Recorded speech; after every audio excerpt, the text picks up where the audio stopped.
Agora vocês desfrutam de toda a graça e todas as bênçãos, de modo que não falta nenhum dom espiritual a vocês. E vocês têm todo o poder para executar a vontade dele durante este período de espera pela volta de nosso Senhor Jesus Cristo. E nós estamos começando mais uma leitura, 1 Coríntios, capítulo 1. Amém? Vamos ler? Olha só, mas antes eu quero que você curta minha página e o meu canal do YouTube também, tá bom, gente? Cheio da palavra genuína do Senhor. Vamos lá, vamos ler? Olha só. Paulo, escolhido, chamado por Deus para ser apóstolo de Cristo, e o irmão Sóstenes, a igreja de Deus que está na cidade de Corinto, aos separados, feitos dignos dele, aos separados, feitos dignos dele, Olha só, em Cristo Jesus para serem santos, olha aí, juntamente com todos que em toda parte invocam o nome de Jesus Cristo, Senhor deles e nosso também. Que a graça e a paz de Deus, nosso Pai, e do Senhor Jesus Cristo esteja com vocês, aleluia, Olha só, nunca deixo de agradecer ao meu Deus por vocês, por causa da graça que Ele tem dado a vocês por meio de Jesus Cristo.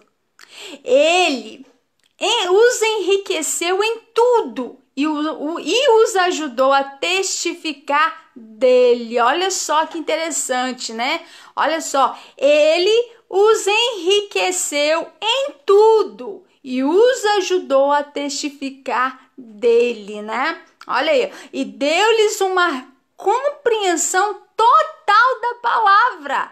Olha que lindo isso. O que eu lhes disse que Cristo podia fazer por vocês foi confirmado entre vocês.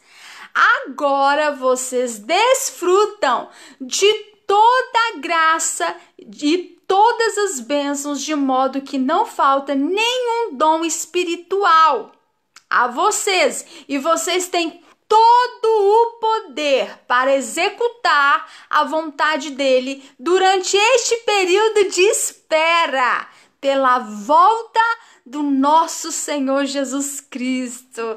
Aleluia, que alegria, olha só.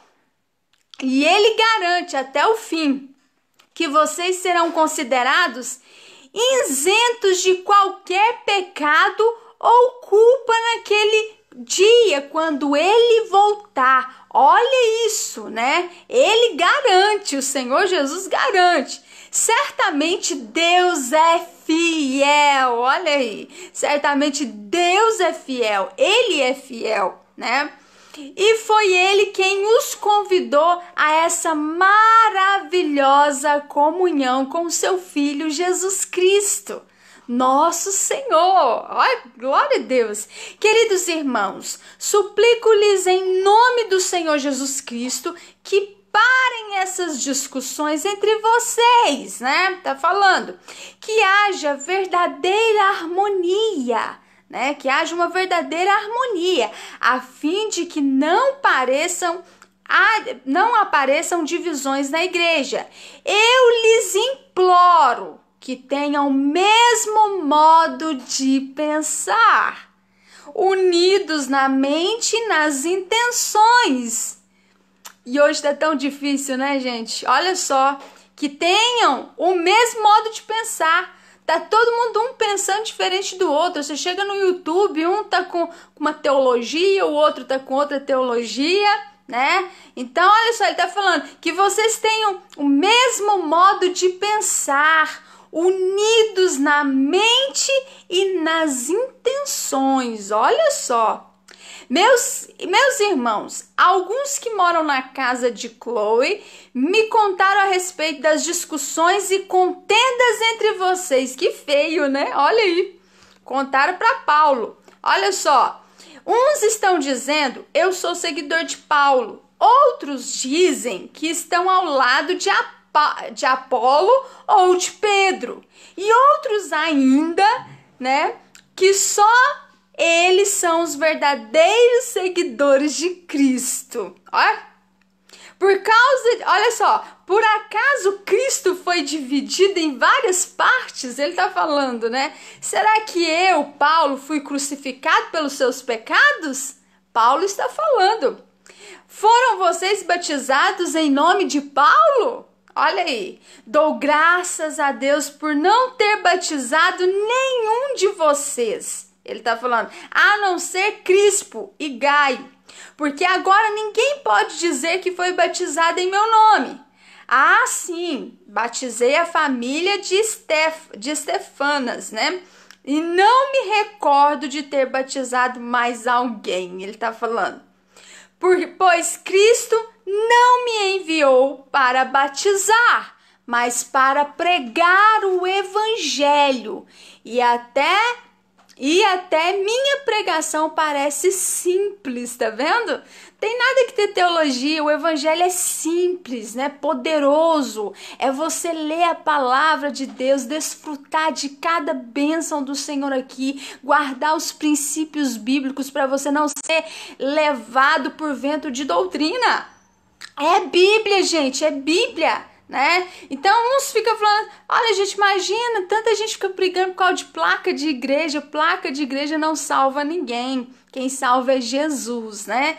Então olha só, ele fala, uns está falando, né, que eu sou seguidor de Paulo, outros está falando seguidor de Apolo, é igual hoje, hoje eu sou seguidor da igreja, sou isso, não tem nada disso, quem morreu por você foi Cristo, você tem que ser seguidor de Jesus Cristo, ler a palavra, praticar a palavra, orar e buscar o Senhor em espírito e verdade, porque foi Ele que nos livrou, foi Jesus que nos salvou da ira futura. Então não é placa de igreja, né?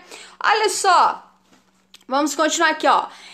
Até a minha pregação parece simples, pois não prego com palavras de sabedoria humana. Paulo está falando, eu não prego com palavras de sabedoria humana, né? Ó, com receio de esvaziar o poder grandioso que há na mensagem da cruz de Cristo. E é verdade, olha só, Paulo, ele pregava simples, né? Uma pregação simples. E ele podia pregar com sabedoria humana porque ele tinha sabedoria, mas ele preferiu ter uma pregação simples. Por quê? Olha só, com receio de esvaziar o poder grandioso que há na mensagem da cruz. A mensagem da cruz é simples, né? Não precisa ficar usando muitas palavras, né? Então, olha só que inspiração, um exemplo a seguir, né? A gente pregar o evangelho simples, genuíno, né? Ó, sei perfeitamente bem como parece loucura aqueles que estão perdidos quando ouvem a mensagem da cruz. Nós, porém, que somos salvos, reconhecemos que esta mensagem é o próprio poder de Deus, pois está escrito, a sabedoria dos seus sábios se desvanecerá, e o entendimento dos instruídos será rejeitado. Olha isso! Então, onde estão esses sábios? Esses eruditos, né? Tá falando. E esses brilhantes, né, comentaristas da grande questão desta era, onde eles estão? Deus fez com que todos eles parecessem ridículos. Olha, Deus fez com que todos eles parecessem ridículos e mostrou que a sua sabedoria é loucura. Olha aí, Deus em sua sabedoria, aleluia, glórias a Deus, providenciou para que o mundo nunca encontrasse a Deus através da sabedoria humana. Então não adianta você ir atrás da sabedoria humana, filosofia, né? Esse tanto de coisa, de confusão. Não, olha só, Deus em sua sabedoria providenciou para que o mundo nunca encontrasse a Deus através da sabedoria humana. Então, se a pessoa está querendo encontrar a Deus através da sabedoria humana, ele nunca vai encontrar, né? Olha aí. E então ele se manifestou e salvou todos quantos creram em sua mensagem. Então, é o que o papai Jesus já tinha falado, né? Aqueles que creem e forem batizados serão salvos. Aqueles que não creem serão condenados. Então, olha só. Então, ele se manifestou e salvou todos. Não foi um grupinho, não foi um grupo. Tem gente pregando aí sobre predestinação, né? Não, ele se manifestou e salvou todos, porém, tem uma condição: todos que creram em sua mensagem, né? Todos que creram em sua mensagem, essa mesma que o mundo considera loucura, né? O mundo considera essa mensagem loucura. Olha só, parece absurda para os judeus, porque eles desejam sinais miraculosos, né? Como prova de que o que está sendo pregado é verdadeiro. E é loucura para os gentios também, né? Para os gregos, porque eles creem somente naquilo que concorde com a sua filosofia e lhes pareça sábio. Olha aí. Por isso, quando nós pregamos o Cristo crucificado, os judeus se ofendem. Já pensaram nisso? Eles se ofendem. E os gentios afirmam que tudo isso é um disparate. Deus, porém, abre os olhos dos que foram chamados para a salvação, gente. Deus abriu os nossos olhos, né? Nós que fomos chamados para a salvação, tanto os judeus como os gentios, para verem que Cristo é o grandioso poder de Deus para salvá-los. Olha aí que lindo, né? O próprio Cristo é o centro do sábio plano de Deus. Olha isso, gente. O próprio Cristo é o centro do sábio plano de Deus para a salvação deles. E eles não sabem disso, né? Esse plano de Deus, chamado de loucura, né? É bem mais sábio do que o plano mais sábio do homem mais sábio. Olha isso. E a fraqueza de Deus é muito mais forte do que a força do homem. Deus é maravilhoso, glórias a Deus, aleluia. Olha só, observe entre vocês mesmos, queridos irmãos, que poucos de vocês foram chamados. Quando vocês foram chamados, eram sábios de acordo com os padrões humanos, segundo a carne, né? Poucos eram poderosos ou de nobre nascimento, ele tá falando, né? Ou ricos, né? Tá falando. Olha só.